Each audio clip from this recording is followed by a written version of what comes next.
Good evening and welcome to Rock Center. The impact of Apple on life in America is well established. By any standard, they have changed our electronics and our culture. And whether you're the owner of Apple products or not, you've got to admit that much. As any company can be about one guy, Apple was Steve Jobs. And now that Steve Jobs is gone, Apple is run by Tim Cook.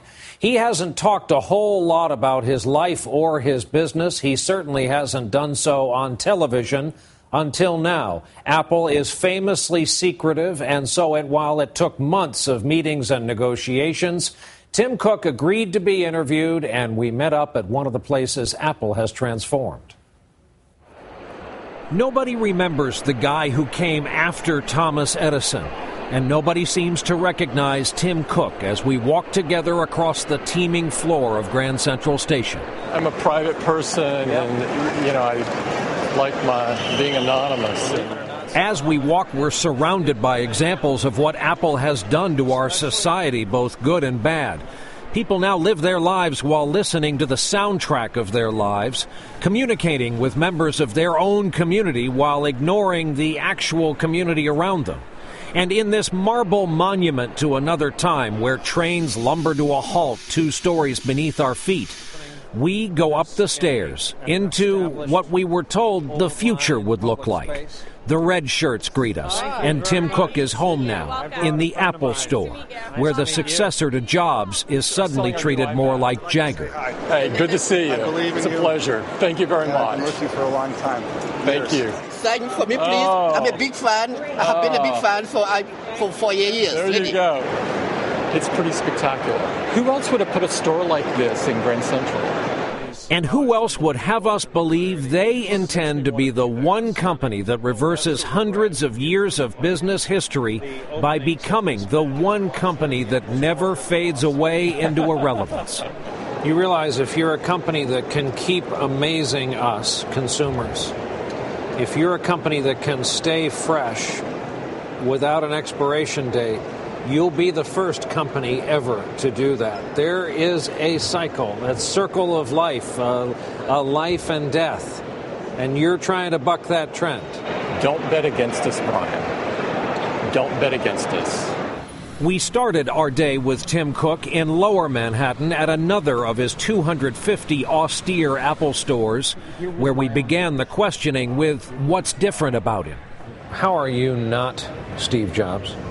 In many ways, one of the things he did for me that removed a gigantic burden that would have normally existed is he told me on a couple of occasions before he passed away to never question what he would have done. Never ask the question what Steve would have done, to just do what's right. Doing right has done well for Tim Cook so far. He's had a good first year on the job. The company's stock is up about 45% during his tenure. And think about this. He's already presided over the rollout of 3 iPads, 2 iPhones, and 3 Macs. It is beautiful. It's absolutely stunning. Every detail has been focused on. So you got guys whose job it is to get this mesh right, to get this curve right. To get it precisely right. In fairness, however, this past year they haven't gotten everything precisely right. Weather? Nice weather. Starting with Siri, the small woman who lives in your iPhone. The service amazed all of us at first, but then came under criticism for not being perfect or as consistently amazing as Steve Jobs wanted it to be. Then there are the maps. iPhones used to come with Google Maps until they set out on their own. But Apple's version wasn't quite ready for launch. It lacked some critical street smarts. And in those early days, God help you if you went anywhere near the Brooklyn Bridge or the Hoover Dam. It was a rare and public embarrassment, and Cook fired 2 top executives in charge. And how big of a setback was Maps? It didn't meet our customers' expectation, and our expectations of ourselves are even higher than our customers. However, I can tell you, so we screwed up. And you said goodbye to some executives. Well, we screwed up, and we are putting the weight of the company behind correcting it.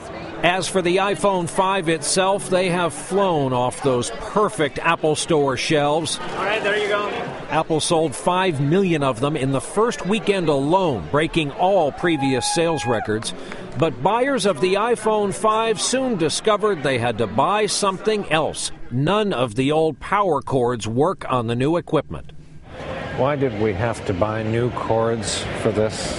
As it turns out, we had a connector, 30-pin connector, that we used for a decade or more. I've got 500 of them at you home have a if few you of need those any, on an iPod. But Brian, it was one of those things where we couldn't make this product with that connector. But let me tell you, the product is so worth it. And that's the thing about Apple. Sleek isn't cheap. Those white earbuds announce to the world you've got a couple of $100s to spend.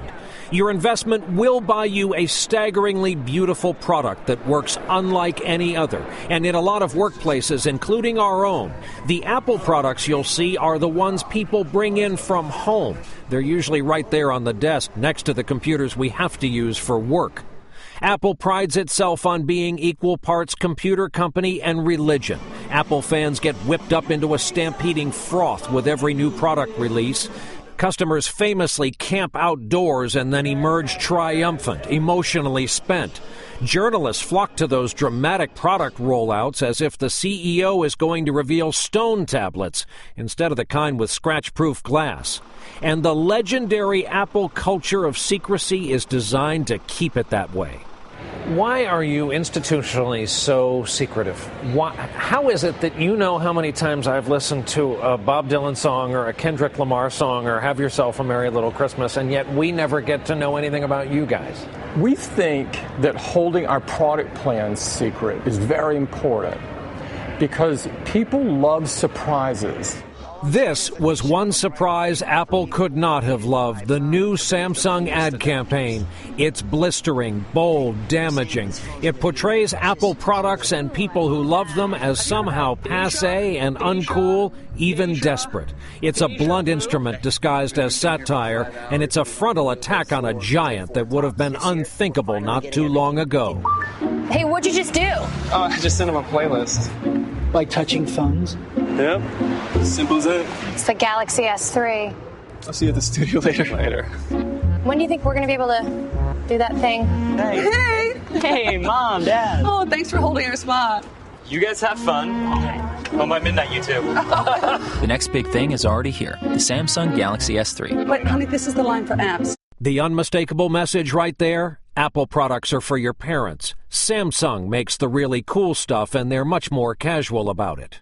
They came along and tried to paint those with white earbuds, Apple users, as losers. They're trying to paint their product as cool and yours as not cool. Is this thermonuclear war? Well, we love our customers, and we'll fight to defend them with anyone. Is it thermonuclear war? The reality is that we love competition at Apple. We think it makes us all better. But we want people to invent their own stuff. He's talking about the legal fight between Apple and Samsung. They've sued each other in courts around the world over patent infringements. Apple won the last round in the U.S. when a jury ruled Samsung owed them $1 billion for stealing ideas. Samsung was back in court just today appealing the judgment. Sometimes the business of making pretty things is ugly. How tough is your business? How surprised would we civilians be at how rough it gets? Spying, skullduggery. It's tough. It's very tough. You have people trying to hack into systems on a constant basis. You have people trying to elicit confidential information about future product plans. All of these things are things that we constantly fight.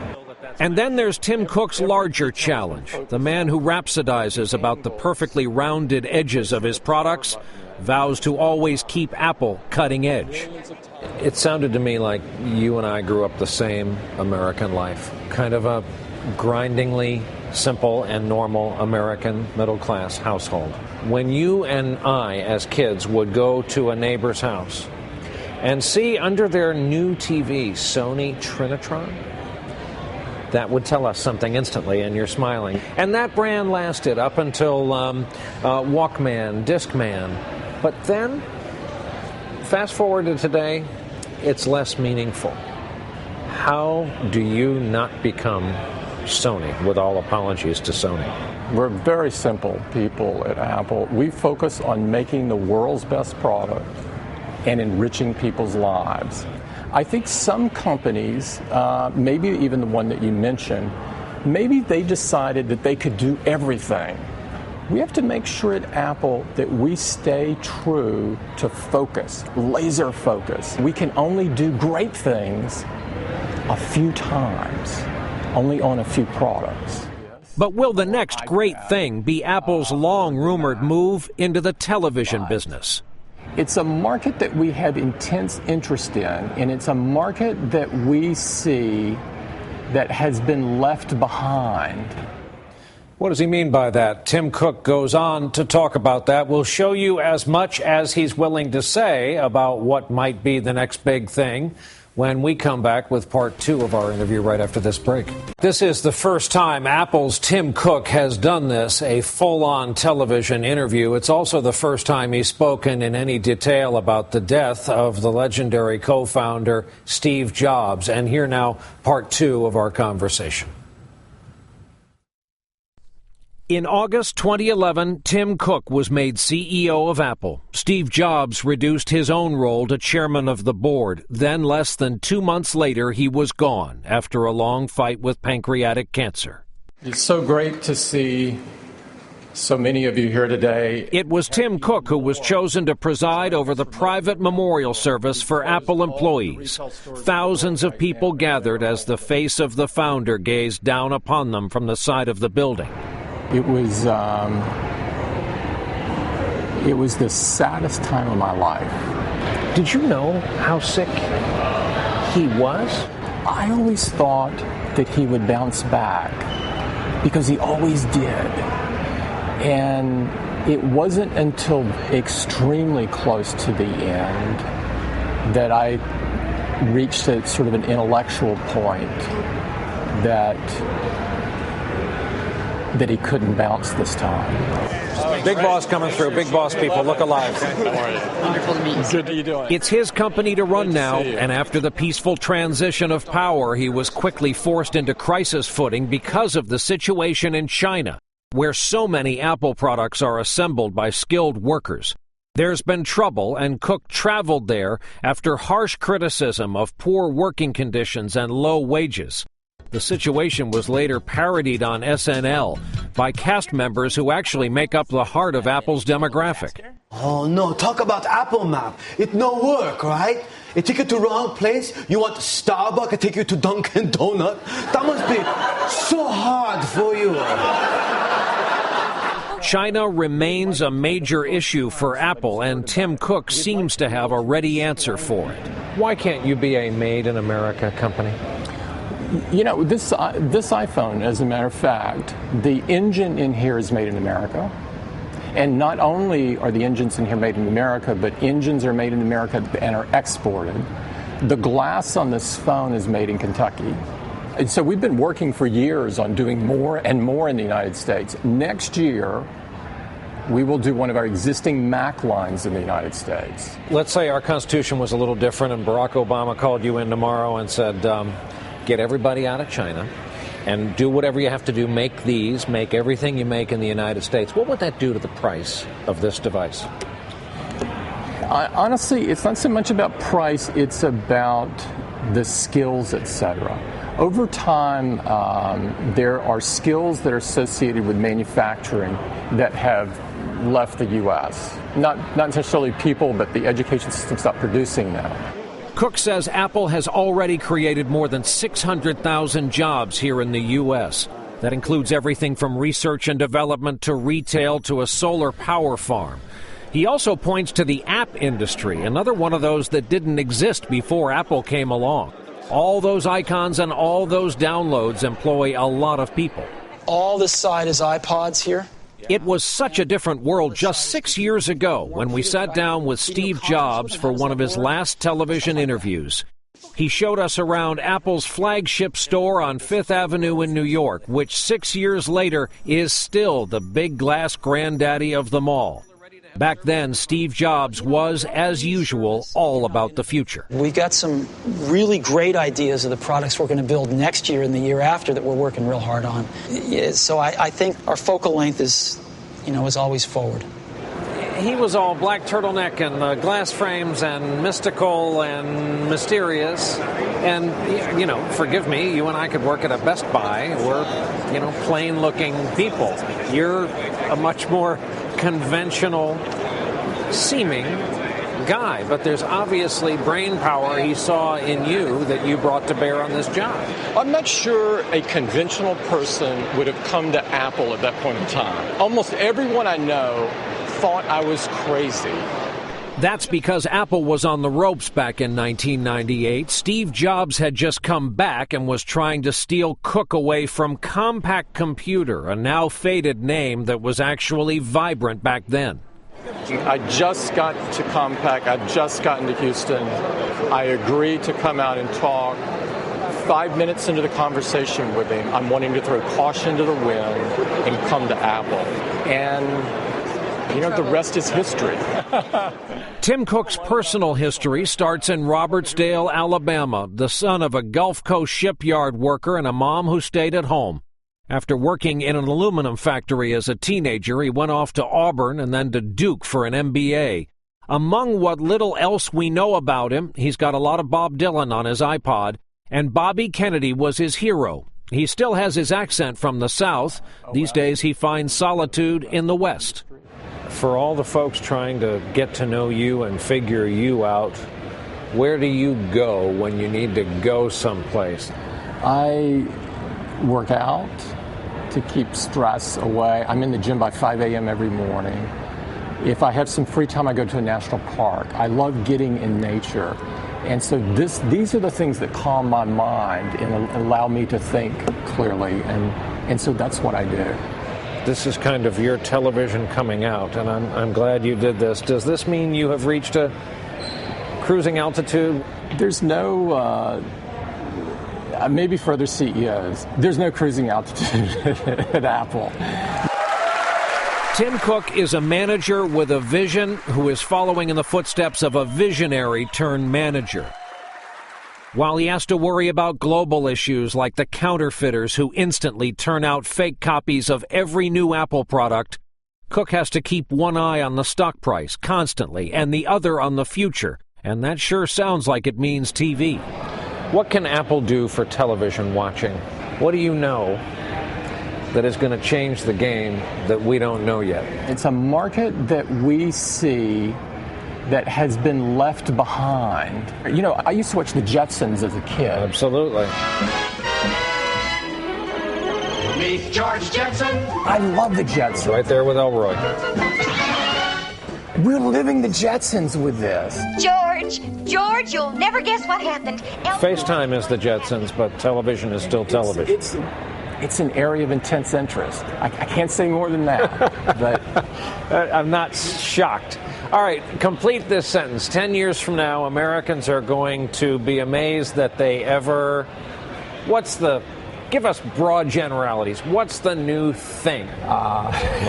It's okay to tell me. Let this stuff out. Whatever you're thinking of for the future, it's all right. Our whole role in life is to give you something you didn't know you wanted, and then once you get it, you can't imagine your life without it. Starting with... And you can count on Apple doing that. Oh, man, that's frustrating. So television is an area of intense interest. That's almost a declaration in Apple speak.